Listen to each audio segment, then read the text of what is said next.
রাব্বুল আলামিন বললেন ওয়াকারনা ফি বুয়ুতিকুন্না ওয়ালা তাবাররাজনা তাবাররুজাল জাহিলিয়াতিল উলা। ও আমার বান্দারা, ও আমার বান্দিরা, তোমরা ঘরে অবস্থান করো, ঘর থেকে বের হবে না প্রয়োজন ছাড়া। আর জাহিলি যুগের নারীদের মতো নিজেদের সৌন্দর্যকে প্রকাশ করে বের হবে না। কথাটা কার? বলো, কথা কার? আল্লাহর বাণী। আমার বান্দিরা, তোমরা ঘরে অবস্থান করবে, আর জাহিলি যুগের নারীদের মতো নিজেদের বিউটি, সৌন্দর্যকে এক্সপোজ করবে না, দেখিয়ে বেড়াবে না। ঘরের মধ্যে তোমাদের অবস্থান, তার মানে নারীর মূল আবাস কেন্দ্র হলো ঘর। পুরুষ থাকবে বাইরে, পুরুষ কাজ করতে যাবে, চাকরি করতে যাবে, সমাজে নেতৃত্ব দিতে যাবে, রাতের বেলা বিশ্রামের জন্য ঘরে আসবে। আর নারী সারাদিন সারা সময় ঘরে থাকবে, ডাক্তারের কাছে যাওয়ার জন্য ঘরের বাইরে যাবে, জরুরি প্রয়োজনে ঘরের বাইরে যাবে, ঠিক কিনা? তাহলে ঘরটা বেসিক্যালি নারীদের, ঘর নারীদের দখলে, আর বাহিরটা আমাদের দখলে। এটা হচ্ছে আল্লাহর দেয়া সিকোয়েন্স। সুবহানাল্লাহ পড়ে। কিন্তু নারীরা এখন ঘর থেকে বাইরে বেরোতে শুরু করেছে। আল্লাহ সিকোয়েন্স দিলেন নারী থাকবে ঘরে, পুরুষ বাইরে। আমরা উল্টায় ফেলছি, এখন আমরা থাকি ঘরে, নারীরা চলে গেছে বাইরে। এজন্য জ্বালা যন্ত্রণা ফ্যামিলির ভিতরে বেশি না কম? আমি বলে থাকি যে নারীরা দুই জায়গায় খুব বেশি যায়, হুমড়ি খেয়ে পড়ে। এক যায় বাজারে, দুই যায় মাজারে, ঠিক কিনা? মাজারে যায় অনেক। এজন্য মায়েরা যারা এতদিন মাজার কেন্দ্রিক ছিলেন, এই অভ্যাসকে আপনারা পাল্টে ফেলেন। মাজারেও যাবেন না, বাজারেও যাবেন না। জরুরি প্রয়োজনে হিজাব মেনটেন করে বাজারে যাওয়া যেতে পারে, কিন্তু এই কাজটা মূলত পুরুষদের। কাদের? কথা বলেন। এজন্য আল্লাহ বললেন ওয়াকারনা ফি বুয়ুতিকুন, নারী তোমরা ঘরে থাকো। কিন্তু ঘরে না থেকে এখন বাজার কেন্দ্রিক, মাজার কেন্দ্রিক, ঘরে থাকতে চায় না। ঘরেই যে আল্লাহ কত দায়িত্ব দিয়েছে নারীদের। এক একটা ঘর এক একটা ফ্যামিলি, এক একটা ফ্যামিলি এক একটা ইনস্টিটিউশন, প্রতিষ্ঠান। আর এই প্রতিষ্ঠানের এমডি, ম্যানেজিং ডাইরেক্টর হচ্ছে এক একটা মহিলা। চিল্লা এখন, ঠিক কিনা? রব্বুল আলামিন নারীদেরকে ঘরের এমডি বানালেন, বাড়ির এমডি, ম্যানেজিং ডাইরেক্টর। অনেক কিছু ম্যানেজ করতে হয়। ফুড ম্যানেজমেন্ট জানা লাগে, কুকিং ম্যানেজমেন্ট জানা লাগে, রেয়ারিং আপ দ্য চিলড্রেন জানা লাগে, ডিপ্লোমাসিও জানা লাগে। কেমন করে রান্না করবে এটা জানতে হয়, কেমন করে ঘরকে ক্লিন রাখবে জানতে হয়, কেমন করে ছেলে মেয়েকে লালন পালন করতে হবে জানতে হয়, কেমন করে স্বামীর মন জুগিয়ে শাশুড়ির মন জুগিয়ে চলতে হয় সেটাও জানতে হয়। এটার বলে ডিপ্লোমাসি। কূটনৈতিক জ্ঞান না থাকলে আরেক বাড়ির মাইয়া নতুন এক বাড়িতে যাইয়া সবার সাথে মিলেমিশে চলতে পারে? কথা কন। তো আপনার ডিপ্লোমেসি জানা লাগে, আপনার food management, cooking management, washing management, rearing up the children, চিলড্রেনদেরকে কিভাবে বড় করতে হয় এটা জানতে হয়। তো এত দায়িত্ব থুইয়া, আপনার ম্যানেজিং ডাইরেক্টরের দায়িত্ব থুইয়া আপনি বাইরে যান কেন? কথা বলেন। এজন্য আল্লাহ বললেন ওয়াকারনা ফি বুয়ুতিকুন্না, ঘরে থাকবা। ঘরে থাকলে ওই ঘরটারে বরকতময় করে দেয় কে? আল্লাহ।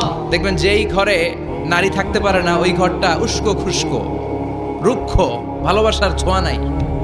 ওই ঘরের মধ্যে মাধুর্যতা নাই, প্রেম নাই, মমতা নাই, সব কেমন যেন অগোছালো। কারণ নারীর হাত পেলে একটা ঘর যেরকম সুন্দর হয়, নারীর হাত না লাগলে ঘরটাকে ওই রকম সুন্দর করে সাজানো যায়। মাঝে মাঝে আমরাও ঘর গুছাই, মাঝে মাঝে আমরাও ঘরকে পরিচ্ছন্ন করতে চাই, কিন্তু মেয়েরা যেমন করে সাজায় আমরা তেমন করে পারি নাকি? কথা কয় না? কথা বলেন। পারি পারি। আমরাও মাঝে মাঝে রান্না করি, মহিলা রান্না করলে যেই স্বাদ হয় আমাদের তো এটা হয়। কথা বলেন। এজন্য আল্লাহ বললেন ওয়াকারনা ফি বুয়ুতিকুন্না, ঘরে থাকবা। পুরুষরা থাকবে বাইরে, তোমরা প্রয়োজনে বাইরে যাবা। আর পুরুষরা রাত্রি বেলায় বিশ্রামের প্রয়োজনে ঘরে আসবে। কার কথা? কার কথা? আবার আল্লাহ নারীদেরকে বললেন চোখ নামাও, আমাদেরকেও বললেন চোখ নামাও, তাদেরকেও বললেন চোখ নামাও। ওয়াকুল্লিল মুমিনাতি ইয়াগদুদনা মিন আবসারিহিন, ও নবী নারীদেরকে বলেন তারাও যেন পরপুরুষ দেখলে চোখ নামিয়ে রাখে। ওয়াহফাজনা ফুরুজাহুন্না, তারা যেন তাদের প্রাইভেটসকে হেফাজত করে। ওয়ালা ইউবদিনা জিনাতাহুন্না ইল্লা মা যাহারা মিনহা, দেহের সৌন্দর্য যেন বের না করে দেয়।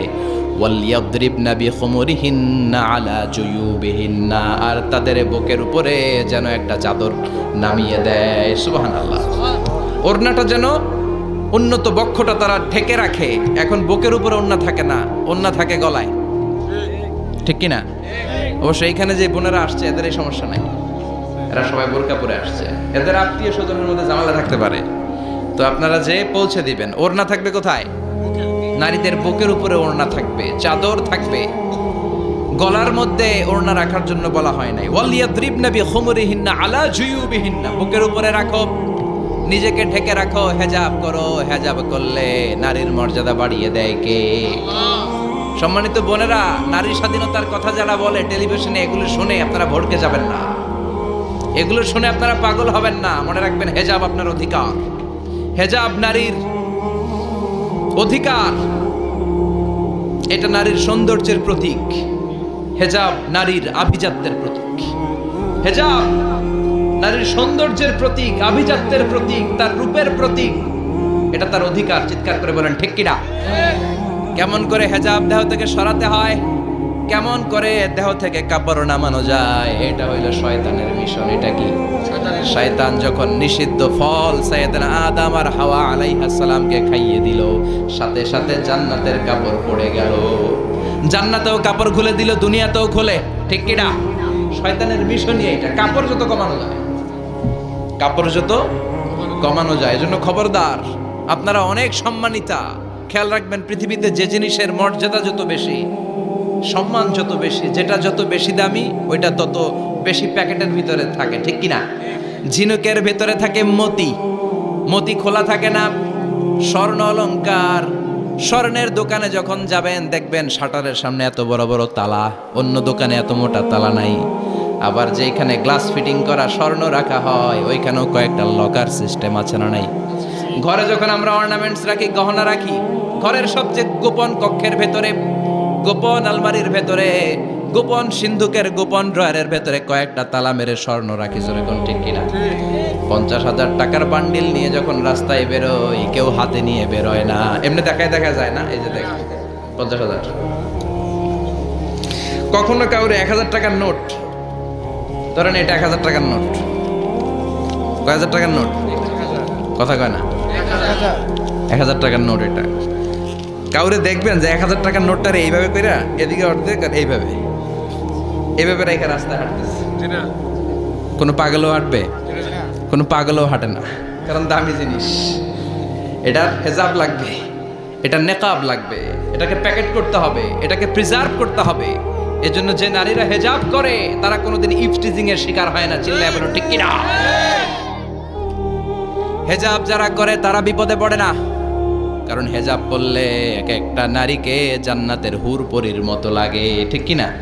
সম্মানে মাথাটা নিচু হয়ে আসে, তাকাতে গেলেও ভয় লাগে। আল্লাহু আকবার! কি সম্মান আল্লাহ দিলেন! এজন্য আমার মায়েরা বোনেরা, আপনাদের সম্মান রব্বুল আলামিন হেজাবের ভেতরে রেখেছে। হেজাব হচ্ছে আপনার সিকিউরিটি। হেজাব কি? এটা আল্লাহর দেয়া আপনার জন্য সিকিউরিটি। আপনি আপনার সিকিউরিটিকে নষ্ট করতে পারবেন?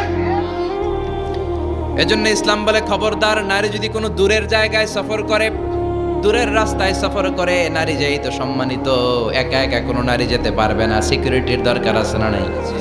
বডিগার্ডের দরকার আছে না নাই? কেউ যখন বাংলার জমিন থেকে মক্কায় উমরা করতে যায়, মাহরাম পুরুষ না থাকলে তারে ভিসা দেয়, কারণ সম্মানিতা, বডিগার্ড লাগবে। জানেন এটা? মাহরাম পুরুষ যদি না থাকে, এই মাহরাম হচ্ছে বডিগার্ড।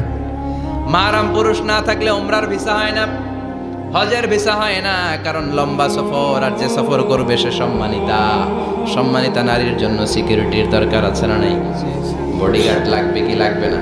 কি সম্মান ইসলাম আমাদেরকে দিল বুঝলামই না। আপনাদেরকে প্রোটেক্ট করার জন্য, আপনাদের সিকিউরিটি এনশিওর করার জন্য আল্লাহ তাআলা হেজাবের বিধান দিয়েছে। চিল্লায় পড়েন সুবহানাল্লাহ। এজন্য নারীর সম্মান, নারীর মর্যাদা রব্বুল আলামিন হেজাবের ভেতরে দিয়েছে। আবার নারীর মধ্যেও হেজাবের তারতম্য আছে না নাই? যাদের বয়স বেশি তাদের হেজাব কম, যাদের বয়স কম তাদের হেজাব বেশি। সুবহানাল্লাহ, কি ব্যালেন্স! কিন্তু রাস্তায় দেখবেন নানির হাতে হাত মোজা, নানি নাতনি, নানির হাত মোজা আছে, পা মোজা আছে, গায়ে বোরকা আছে 2টা, সাথে ষোড়শী অষ্টাদশী তরুণী তন্নি যুবতী নাতনিটার বুকের মধ্যে কাপড় নাই, গলায় আছে ওড়না, আছে না নাই? তার মানে পুরাই উল্টা। দরকার ছিল নাতনির হাতে মোজা, পায়ে মোজা, 2টা বোরকা, নানির গায়ে কাপড় না থাকলেও সমস্যা নাই। হালকা কাপড় পরে নানি বের হইছে, সমস্যা নাই। কোন রকম চাদর গায়ে দিয়ে নানি বের হয়েছে, সমস্যা নাই, কিন্তু নাতনির গায়ে বোরকার দরকার আছে না নাই? হাত মোজা পা মোজার দরকার আছে না নাই? মা মেয়ে বের হয়েছে, মায়ের গায়ে 2 বোরকা, হাত মোজা পা মোজা, মেয়ের গায়ে কাপড় নাই, হাফ নেকেট আছে না নাই? নানির দিকে তাকাবে কি? উনি তো এক্সপায়ার্ড, উনি কি ডেট শেষ। কথা বলেন, কেউ তাকাবে? তাকাবে ওই ষোড়শী অষ্টাদশী তরুণী তন্নি যুবতীর দিকে, ঠিক কি না?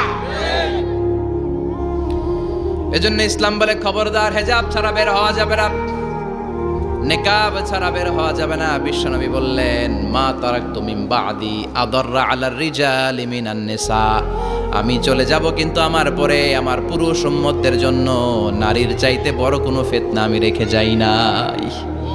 আর বনি ইসরাইলের জামানায় সবচেয়ে বড় ফিতনা হয়েছিল নারীর ফিতনা, নারী কেলেঙ্কারি। এই জন্য নারীরা, বোনেরা, আপনাদেরকে সাবধান থাকতে হবে। নারীর ফিতনা বড় ফিতনা। নারী ভালো হলে সবচেয়ে ভালো, নারী খারাপ হলে নারীর চেয়ে খারাপ কেউ হতে পারে। এই জন্য নারীদের জন্য আল্লাহ কিছু মডেল দিলেন। 6 জন নারীর জীবনীর কথা আমি রেকমেন্ড করি, সাজেস্ট করি যে 6 জন নারীর জীবনী মুখস্থ ঠোঁটস্থ অন্তস্থ থাকতে হবে প্রতিটা নারীর জন্য। আশা করি মায়েরা বোনেরা শুনছেন, আশা করি আপনারা কান লাগিয়ে শুনছেন, অনুধাবন করার চেষ্টা করছেন। আপনাদের জন্য 6 জন নারীর জীবনী পড়া অবধারিত। সংক্ষেপে বলবো, কয়জন? গুনেন। 1 নম্বরে হচ্ছে হাজার, উম্মে ইসমাইল, সৈয়দনা ইব্রাহিমের বউ, সৈয়দনা ইসমাইল আলাইহিস সালামের আম্মা, নাম হলো হাজার। আমরা বলি বিবি হাজেরা। আমরা কি কই? হাজেরা আছে না? এই প্যান্ডেলেও হাজেরা নামে 2-1 বোন থাকতে পারে। আসলে নামটা হচ্ছে হাজার। নামটা কি? হাজার। এই হাজার হচ্ছে আপনাদের 1 নম্বর মডেল। 2 নম্বর কুখ্যাত সন্ত্রাসী ফেরাউনের বউ আসিয়া আপনাদের 2 নম্বর মডেল। 3 নম্বরে ঈসা আলাইহিস সালামের আম্মা মারিয়াম আলাইহিস সালাম আপনাদের মডেল। বিশ্বনবীর প্রথম বউ খাদিজা আপনাদের মডেল। বিশ্বনবীর একমাত্র কুমারী বউ মা আয়েশা আপনাদের মডেল। আর বিশ্বনবীর কলিজার টুকরা সাইয়্যিদাতুনা ফাতিমা আপনাদের জন্য মডেল। সুবহানাল্লাহ। কয়জন? 6 জন। জোরে বলেন। 6 জন। ফাতিমা রাদিয়াল্লাহু তাআলা আনহা বিশ্বনবীর কলিজার টুকরা, চাচাতো ভাই আলীর সাথে বিয়ে হলো। আলী যখন প্রস্তাব দিল ফাতেমার কাছে, যে বলে, ও ফাতেমা রাজি আছো কিনা? চুপচাপ, কথা কয় না। বিশ্বনবী বুঝলেন রাজি, 2 জনকে বিয়ে পড়িয়ে দিলেন। বিয়ে পড়িয়ে 2 জনকে দাঁড় করিয়ে দিয়ে বিশ্বনবী ওযু করলেন। ওযু করার পরে সামান্য কিছু ওযুর পানি ছিল, আলীর মাথার মধ্যে ছিটিয়ে দিলেন, বরকতের পানি। সুবহানাল্লাহ কইবেন না? সুবহানাল্লাহ। ওযু করে সাইয়েদনা আলীর মাথার মধ্যে ছিটিয়ে দিলেন আর দোয়া করে দিলেন, বারাকাল্লাহু লাকুমা ওয়া বারাকা আলাইকুমা ওয়া জামাআ বাইনাকুমা ফি খাইর। আল্লাহ তোমাদের 2 জনকে বরকত দিয়ে দাম্পত্য জীবন শুরু করার তৌফিক দান করুক। আবার দোয়া করলেন, আল্লাহুম্মা বারিক লাহুমা ফি বিনাইহিমা, ওদের সম্পর্কে বরকত দেন। ওয়া নাসালিহিমা শিবলিহিমা, ওদের গর্ভে যেই সন্তান আসবে এগুলোর শ্রেষ্ঠ সন্তান বানান। 1 বছরের ব্যবধানে ঘরটাকে আলোকিত করে প্রথম সন্তানের জন্ম হাসান। সুবহানাল্লাহ। হাসান রে বিশ্বনবী এত আদর করেছেন, বিশ্বনবীর কাছ থেকে এত আদর কেউ কোনোদিন পায় নাই। হাসান রে বিশ্বনবী ডাকতেন লুকা। বুখারীর বর্ণনা, শব্দটা কি? লুকা মানে পিচ্ছি। ছোট বাচ্চাদেরকে আপনারা কি কন? আরে পিচ্ছি তো আমি কইছি, আপনারা কি কন? নাগাইশে কি বলেন? বাচ্চা বলেন, বাবু বলেন, আর কিছু কি বলেন? আর কিছু নাই। তাহলে এই যে বাবু পিচ্ছি, হ্যাঁ, এই বাবু পিচ্ছি আরবি হচ্ছে লুকা। বিশ্বনবী ফাতেমার ঘরে এসে বলতেন, আইনা লুকা, পিচ্ছিটা কই রে? আমার হাসান কই, আমার নানা ভাই কই? আর বিশ্বনবীর আওয়াজ শুনলে হাসান এসে বিশ্বনবীর কাঁধে, আল্লাহু আকবার। বিশ্বনবী বলতেন, ফাতেমা আমার কলিজার টুকরা, যে ফাতেমারে কষ্ট দেয় সে আমারে কষ্ট দেয়, ফাতেমারে আনন্দ দেয় মানে আমি বিশ্বনবীরে আনন্দ দেয়।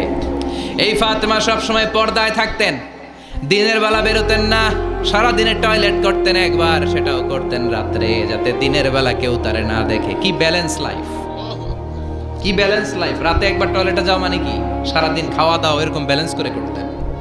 কেউ দেখতে পারে না ওনারে কেমন ছিল, কেউই জানতো না। এমন ভাবে চলাফেরা করতো, কোনো পুরুষদের সামনে দিয়ে কখনো যেতেন না। এই জন্য ইন্তেকালের আগে আলীকে বললেন, আলী বিশ্বনবীর ওসিয়ত অনুযায়ী কিছুদিন পরে আমি আমার বাবার সাথে সাক্ষাৎ করব। এন্তেকালের সময় বেশি লোক আমার জানাজাতে আসার দরকার নাই, নিজেরা দোয়া করে দিলে চলবে। আর আমার জানাজার খাটিয়ার উপর দিয়ে বিশাল একটা বোরকা দিয়ে দিও। এটার আরবিতে বলে নাউশ। কি বলে? এই প্রথম কোন নারী তার খাটিয়ার উপরে নাউশ ব্যবহার করেছে, জন্য এটাকে বলে সুন্নাতু ফাতিমা, ফাতেমার সুন্নাত। সাইয়েদাতুনা ফাতেমার আগে কেউ জানাজার খাটিয়াতে নাউশ ব্যবহার করে নাই। আল্লাহু আকবার। আলীকে বলে গেলেন, আলী অল্প কয়েকজন পুরুষ নিয়ে জানাজা দিও, বেশি মানুষের কাছে আমার নিও না। দুনিয়ার বুকে আমি লুকিয়ে লুকিয়ে চলতাম, মরার পরে লুকিয়ে লুকিয়ে আল্লাহর কাছে চলে যেতে চাই। পুরুষদের সামনে আমার নিও না। ও মা, এই ফাতেমার জীবনী থেকে আপনার জন্য শিক্ষা হলো পর্দা। সব সময় পর্দাটা দেহে থাকার দরকার আছে না নাই? রাজি আছেন তো? তাহলে এই 6 জন নারীর জীবনে যদি আমার মায়েরা পরে, আমার মায়েরা বোঝে, ওই মায়েরা বিপদগামী হতে পারে নাকি?